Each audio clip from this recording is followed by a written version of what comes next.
Hi, this is Dark Shades, and this is the life skill series of videos. We cover quite a gamut of life skills, and today's life skills is about immigration. Now, when we're born in this country, we don't really know much about what people outside have to go through to get an indefinite stay in the UK. And this morning I was listening to BBC Three Counties, and there was a 30-year-old gentleman by the name of David on the radio station, and he was being interviewed. Well, he'd met his wife, who's Chinese, online. They only knew each other 7 months before they decided to get married. Now, he's applied for an indefinite leave to remain in the UK. The thing is that within months, his wife is pregnant. Now, because of these new laws, she is not allowed to access the NHS until her leave of remain has been approved. So she's facing a lot of bills from the hospital. If she goes to the hospital, she's got to pay. And they've told her that if she has her baby in the UK, it's going to cost them £10,000. Now, it's not like this couple is loaded.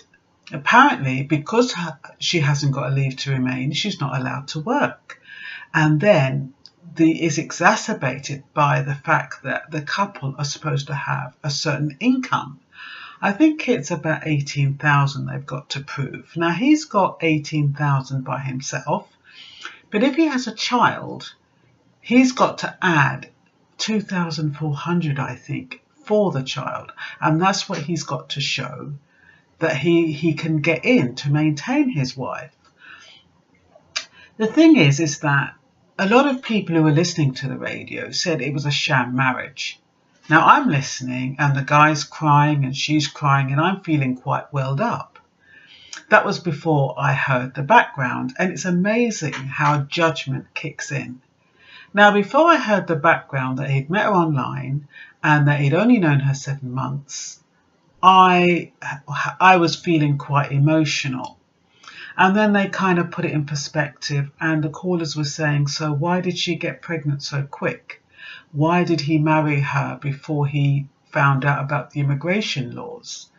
Now, I don't know why that happened, but the fact of the matter is maybe he thought that if he married her, that she would get her stay, which is how it used to be. And I remember back in the day, a lot of people came from the West Indies. They would marry the British women, and that's how they got their stay. They'd get their stay, and tutus, they would bring over the woman in the country that they originated from and leave the British one, maybe with children or whatever.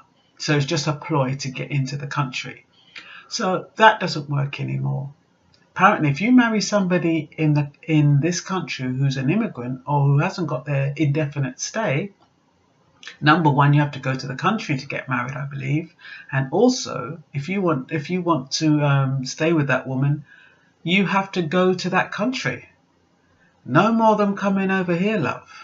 So, thinking about getting married, you have to think again. But putting that lightheartedness aside, this couple are in dire straits. It seems as though he seemed quite sincere. He says he loves this lady, and it's not impossible to fall in love within 7 months. Believe me, I've done it. I've fallen in love at first sight. But on a realistic note, you know, at least the person was English and born in this country, so there was no, hidden motives. So this guy, David, is now contacting Mark Thompson, who's the head of immigration, and seeing if he can do anything. But apparently everybody's powerless to help. He spent thousands on legal fees, and he's not coming up with anything. And he says he's so frustrated because he's written to the Home Office, he's written letters and letters, and they're not getting back to him.